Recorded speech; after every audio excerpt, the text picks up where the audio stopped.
ಆಗಿರ್ತಕ್ಕಂಥ ವೀರ ಸಿಂಧೂರ ಆಗಿರ್ತಕ್ಕಂಥ ನಾಲ್ವಡಿ ರಾಜ ವೆಂಕಟಪ್ಪ ನಾಯಕ ಅಂತ ಸುರಪುರ ಸಂಸ್ಥಾನದ ಅರಸರು. ಅರಸ ಮನೆತನದಲ್ಲಿ ಹುಟ್ಟಿರ್ತಕ್ಕಂಥ ಸುಮಾರು ಆ ಒಂದು ಸುರಪುರ ಸಂಸ್ಥಾನ 229 ವರ್ಷಗಳ ಕಾಲ ಅವರ ಆಳ್ವಿಕೆಯನ್ನು ಮಾಡಿರ್ತಕ್ಕಂಥದ್ದು. ಸಗರ ನಾಡು ಅಂದ್ರ ಕೃಷ್ಣಾ ನದಿಯಿಂದ ಹಿಡ್ಕೊಂಡು ಭೀಮಾ ನದಿಯ ಮಧ್ಯಭಾಗದಲ್ಲಿರ್ತಕ್ಕಂಥ ಜಾಗ ಏನಿದೆಯಲ್ಲ ಅದು ಸಗರ ನಾಡು ಅಂತ ಕರಿತೀವಿ.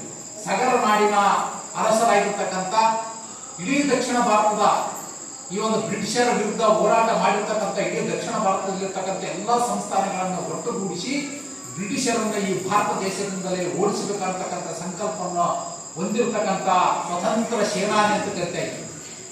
ಅವರಿಗೆ ಬಹಳಷ್ಟು ಬಿರುದುಗಳಿದ್ದಾವೆ. ಬಲವಂತ ಬಹಾರಿ ಅಂತಿದ್ದಾರೆ, ಪಿತಾಂಬರಿ ಬಹಾರಿ ಅಂತಿದ್ದಾವೆ, ಗಂಡು ಗಲಿ ಅಂತಿದೆ, ವೀರ ಅಂತಿದೆ, ವೀರ ಕೇಸರಿ ಅಂತಿದೆ, ಹೀಗೆ ಹಲವಾರು ಹೆಸರುಗಳಿದ್ದಾವೆ. ಅಂತಹ ಸುಮಾರು 229 ವರ್ಷದವರೆಗೆ ಆಳ್ವಿಕೆಯನ್ನು ಮಾಡಿರ್ತಕ್ಕಂಥ ಸುರಪುರ ಸಂಸ್ಥಾನ ಯಾವಾಗ ಪ್ರಾರಂಭ ಆಯ್ತು ಅಂತ ಕೇಳಿದಾಗ 1639ರಲ್ಲಿ ಸ್ಥಾಪನೆ ಮಾಡಿತು. 1639ರಲ್ಲಿ ಸ್ಥಾಪನೆ ಆದ ನಂತರ ಅದು ಹಲವಾರು ರಾಜರು ಸುಮಾರು 12 ಅರಸರು ಆಳ್ವಿಕೆ ಮಾಡಿರ್ತಕ್ಕಂಥದ್ದು. ಅದರಲ್ಲಿ ಗಟ್ಟಿಪಿಡ್ಡ ನಾಯಕ ಅಂತಕ್ಕಂಥದ್ದು. ಗಟ್ಟಿಪಿಡ್ಡ ನಾಯಕ ಅಂತಕ್ಕಂಥವರು ಸುರಪುರ ಸಂಸ್ಥಾನವನ್ನು 1639ರಲ್ಲಿ ಸ್ಥಾಪನೆ ಮಾಡಿದರು. ಅವರ ವಿಶೇಷ ಏನಿತ್ತು ಅಂತಂದ್ರೆ ಈ ಒಂದು ಬೇಡ ಜನಾಂಗದ ಈ ಒಂದು ಬುಡಕಟ್ಟು ಜನಾಂಗದಲ್ಲಿ ಬರ್ತಕ್ಕಂಥ ಬೇಡ ಜನಾಂಗ ಬೇಟೆಗಾರ ಜನಾಂಗದಲ್ಲಿ ಹುಟ್ಟಿರ್ತಕ್ಕಂಥ ಈ ಒಂದು ಗಟ್ಟಿಪಿಡ್ಡ ನಾಯಕರು ಏನೈತಂದ್ರ ಈ ವಿಜಯನಗರ ಸಾಮ್ರಾಜ್ಯ ಸಂಸ್ಥಾನದಲ್ಲಿ ಅವರು ಅನೇಕ ಪದವಿಗಳನ್ನು ಪಡೆದು ಅಲ್ಲಿ ವಿವಿಧ ಹಂತದ ಅಧಿಕಾರಿಗಳಾದ ನಂತರ ಕೊನೆಗೆ ಅವರು ಏನೈತೆ ಅಲ್ಲಿಂದ ಬೇರ್ಪಟ್ಟು ಹೊರಗಡೆ ಬಂದು ಅವರು ಈ ಒಂದು ಜಲದುರ್ಗ ಅಂತ ಬರ್ತದಲ್ಲಿ ಆ ಕೃಷ್ಣಾ ನದಿಯ ಮಧ್ಯಭಾಗದಲ್ಲಿ ಅವರು ಉಳಿಕೊಂಡು ಸುತ್ತಮುತ್ತ ಇರತಕ್ಕಂಥ ಸಂಸ್ಥಾನಗಳನ್ನು ಗೆಲ್ಲುತ್ತಾ ಹಾಗೆ ಮುಂದುವರಿತಾ ಇಡೀ ಒಂದು ಕೋಟೆಯನ್ನು ನಿರ್ಮಾಣ ಮಾಡ್ತಾರೆ. ಕೋಟೆಯನ್ನು ನಿರ್ಮಾಣ ಮಾಡಿದ ನಂತರ ಅದೇ ಒಂದು ನೀಲಕಂಠರಾಯನ ಗಡ್ಡೆ ಅಂತ ಬರ್ತದೆ ಕೃಷ್ಣಾ ನದಿ ಮಧ್ಯಭಾಗದಲ್ಲಿ. ಆ ನೀಲಕಂಠರಾಯನ ಗಡ್ಡಿಯಲ್ಲಿ ಒಂದು ಅರಮನೆಯನ್ನು ನಿರ್ಮಾಣ ಮಾಡ್ತಾರ. ಅಲ್ಲೇ ರೀತಿ ವೇಣುಗೋಪಾಲ ಸ್ವಾಮಿ ದೇವಸ್ಥಾನ ನಿರ್ಮಾಣ ಮಾಡ್ತಾರ. ಅಲ್ಲಿದ್ದುಕೊಂಡು ಅನೇಕ ಸಣ್ಣ ಪುಟ್ಟ ಸಂಸ್ಥಾನಗಳನ್ನು ಗೆಲ್ಲುತ್ತಾ ಅಲ್ಲಿಂದ ಪುನಃ ಅವರು ಕಕ್ಕೇರಿಗೆ ಬರ್ತಾರೆ. ಕಕ್ಕೇರ ಅಂತ ಬರ್ತದೆ ಅಲ್ಲಿ ಪಟ್ಟಣ. ಆ ಕಕ್ಕೇರದಲ್ಲಿ ತಮ್ಮ ಸಂಸ್ಥಾನ ಸ್ಥಾಪನೆ ಮಾಡ್ತಾರ. ಅಲ್ಲಿ ದೇಸಾಯರ್ ಅಂತ ಕರೆಸಿಕೊಳ್ತಾರೆ. ದೇಸಾಯರ್ ಅಂತ ಕಳಿಸಿಕೊಂಡಾಗ ಅಲ್ಲಿಂದ ಪುನಃ ಮತ್ತೆ ಅವ್ರು ಎಲ್ಲಿಗೆ ಬರ್ತಾರೆ ಅಂದ್ರೆ ಸುರಪುರದ ಹತ್ತಿರ ಇರ್ತಕ್ಕಂಥ ವಾಲ್ಮೀಗಿಯರ ಅಂತ ಬರ್ತದೆ. ಪಡುಕೋಟೆ ಅಂತ ಇನ್ನೊಬ್ಬರಿಗೆ ಆ ಕೋಟೆ ನೋಡ್ಬೋದು ನಾವು ಸುರಪುರದಲ್ಲಿ. ಆ ವಾಲ್ಮೀಗಿಯರಿಗೆ ಬಂದು ಅಲ್ಲಿ ಮತ್ತೆ ಏನಂತ ಸಂಸ್ಥಾನವನ್ನು ವಿಸ್ತಾರ ಮಾಡ್ತಾರ. ಅಲ್ಲಿ ಕೋಟೆಯನ್ನು ಕಟ್ತಾರ, ಅಲ್ಲಿ ಅರಮನೆಯನ್ನು ನಿರ್ಮಾಣ ಮಾಡ್ತಾರ. ಆನಂತರ ಅವ್ರು ಏನ್ ಮಾಡ್ತಾರ, ಅಲ್ಲಿ ಆಳ್ವಿಕೆ ಮಾಡ್ತಾರ. ಅಲ್ಲಿ ಸಂದರ್ಭದಲ್ಲಿ ಏನಿತ್ತು ಅಂತಂದ್ರೆ ಅಲ್ಲಿ ಆಳ್ವಿಕೆ ಮಾಡೋ ಸಂದರ್ಭದಾಗ 1700ರಲ್ಲಿ ಈ ಒಂದು ಸುಮಾರು ಔರಂಗಜೇಬ ಅಂತಕ್ಕಂಥ ಒಬ್ಬ ಮೊಘಲ ಅರಸರು ಸುರಪುರ ಮೇಲೆ ದಾಳಿ ಮಾಡ್ತಾರೆ. ಮೊಘಲ ಅರಸರು ದಾಳಿ ಮಾಡಿದಾಗ ಆ ಮೊಘಲ ಅರಸರನ್ನು ಸೋಲಿಸಿರ್ತಕ್ಕಂಥ ವೀರ ನಮ್ಮ ಇಡೀ ಭಾರತ ಚರಿತ್ರೆಯಲ್ಲಿ, ನಮ್ಮ ಕರ್ನಾಟಕ ಚರಿತ್ರೆಯಲ್ಲಿ ಯಾರಂತಂದ್ರೆ ಅದು ಮಂಡಗೈ ವೆಂಕಟಪ್ಪ ನಾಯಕ. ಅವರನ್ನು ಸೋಲಿಸಿ ಹಿಮ್ಮಡಿಸಿ ಕಳಿಸ್ತಾರೆ. ಅದಕ್ಕಾಗಿ ಅವ್ರಿಗೆ ಏನೈತೆ ಅಂದ್ರೆ ಒಂದು ಬರ ಕೊಟ್ಟಿದ್ದಾರೆ. ಔರಂಗಜೇಬ್ ನಾನು ಸೋತಿದ್ದೀನಿ, ನಾನು ಅವರಿಗೆ ಜಯವಾಗಲಿ, ಅವರಿಗೆ ನಾನು ಸೋತಿದ್ದರಿಂದ ನಾನು ಸೋಲನ್ನು ಒಪ್ಪಿಕೊಂಡಿದ್ದೇನೆ ಅನ್ನತಕ್ಕಂಥ ಒಂದು ಬರಹವನ್ನು ಕೊಟ್ಟಿದ್ದಾರೆ. ಇನ್ನೊಬ್ಬರಿಗೆ ಅರಮನೆಯನ್ನ ನೋಡ್ತಾ ಇದೆ.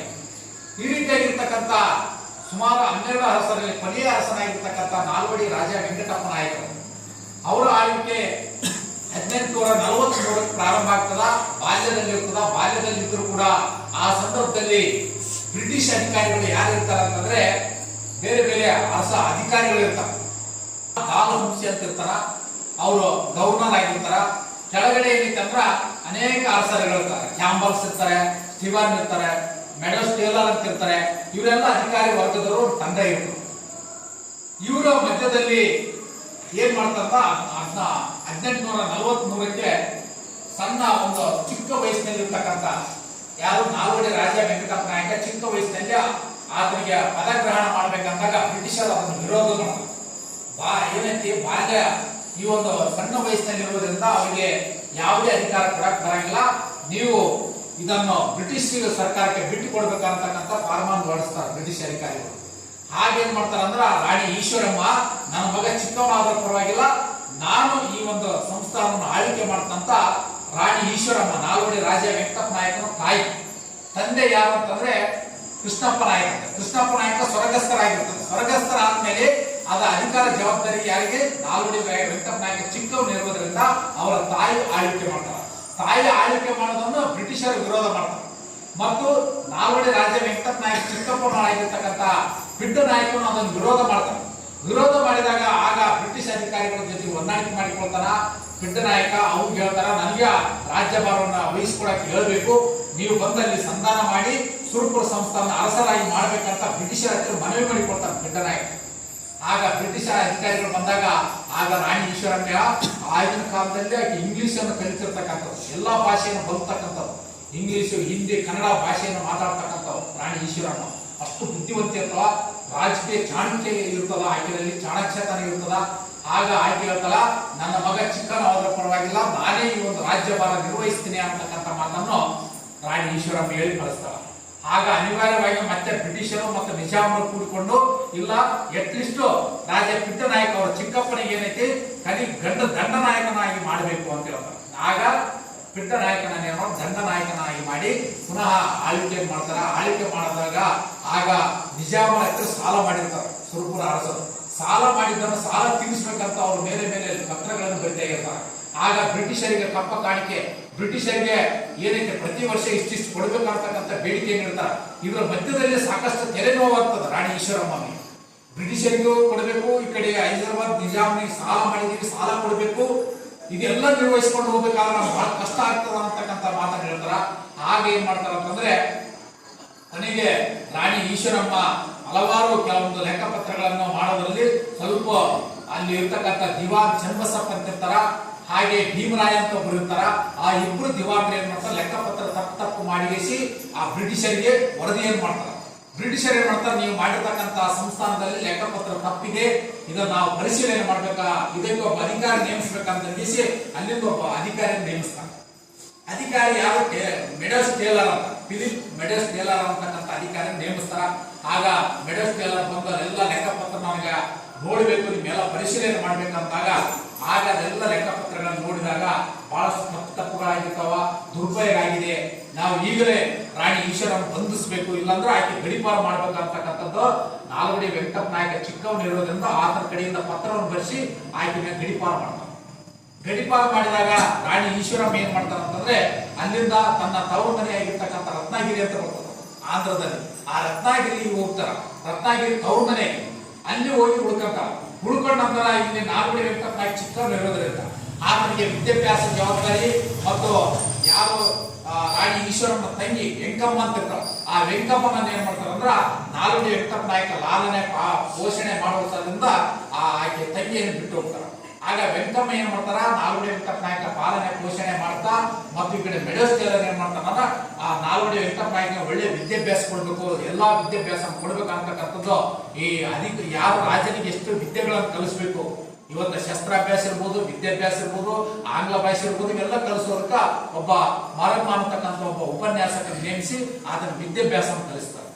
ಆಗ ಎಲ್ಲಾ ವಿದ್ಯೆಯಲ್ಲಿ ಆತ ಪಾರಂಗತನಾಗ್ತಾನೆ. ಇವತ್ತು ಶಸ್ತ್ರವಿದ್ಯೆಯಲ್ಲಿ ಇರ್ಬೋದು, ಬಿಲ್ಲು ವಿದ್ಯೆಯಲ್ಲಿ ಇರ್ಬೋದು, ಹಾಗೆ ಕತ್ತೆ ವರಸೆ ಇರ್ಬೋದು, ಈ ಎಲ್ಲಾ ವಿದ್ಯೆಯಲ್ಲಿ ಪಾರಂಗತನಾಗ್ತಾನ. ಆತನ ಬಹಳ ಜ್ಞಾನ ಇರ್ತಾನ, ಧೈರ್ಯಶಾಲಿ ಇರ್ತಾನ ಚಿಕ್ಕ ವಯಸ್ಸಿನಲ್ಲಿ. ಆಗ ಎಲ್ಲ ವಿದ್ಯೆಯನ್ನು ಕಲಿತ ನಂತರ ಆಗ ಆ ತಾಯಿ ಮಾತಾಡ್ಸಕ ಎಲ್ಲಿಗೆ ಹೋಗ್ತಾನ, ರತ್ನಗಿರಿ ಹೋಗ್ತಾನ.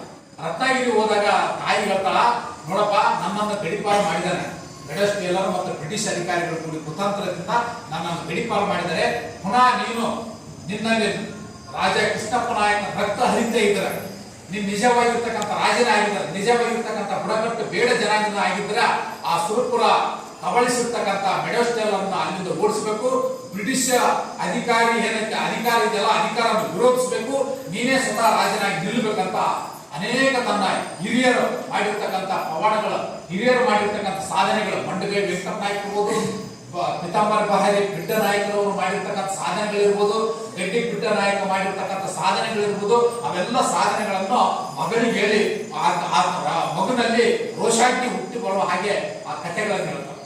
ಯಾರು? ರಾಣಿ ಈಶ್ವರ ಮಗನಿಗೆ ಹೇಳಿ ಕಳಿಸಿದಾಗ ಮತ್ತೆ ಆ ನಾಲ್ವಡಿ ವೆಂಕಟಪ್ಪ ನಾಯಕ ಆಗ ಸ್ವಲ್ಪ ತಿಳುವಳಿಕೆ ಬರ್ತಾ, ಹೌದಲ್ಲ ನಾನು ಒಬ್ಬ ಬ್ರಿಟಿಷ್ ಅಧಿಕಾರಿನ ಪಕ್ಕದಲ್ಲಿ ಇಟ್ಕೊಂಡು ಆಡಳಿತ ಮಾಡ್ತಾ ಇದ್ದೀನಿ, ಬ್ರಿಟಿಷರಿಗೆ ಎಲ್ಲ ನಾವು ಕಾಣಿಕೆ ಒಂದು ತೆರಿಗೆಯನ್ನು ಕೊಡ್ತಾ ಇದೀವಿ, ಸುಂಕವನ್ನು ಕೊಡ್ತಾ ಇದೀವಿ, ಈ ಕಡೆ ನಿಜಾಮಿ ಸುಂಕವನ್ನು ಕೊಡ್ತಾ ಇದೀವಿ, ಇದು ಯಾಕೆ ಕೊಡ್ಬೇಕು, ನಮ್ಮ ನೆಲ ನಮ್ಮ ಜಲ ನಾವೇ ಅನುಭವಿಸ್ತಕ್ಕಂಥ ನಮ್ಮದೇ ಆಗಿರ್ತಕ್ಕಂಥ ಸಂಸ್ಥಾನ ನಾವು ನಡೆಸಬೇಕಾದ್ರೆ ಅವ್ರಿಗೆ ಯಾಕೆ ಕೊಡಬೇಕು ಅಂತಕ್ಕಂಥ ಕಲ್ಪನೆ ನಾಲ್ವಡಿ ವೆಂಕಟ ನಾಯಕನಿಗೆ ಬಂದ ನಂತರ ಆಗ ಮಧ್ಯ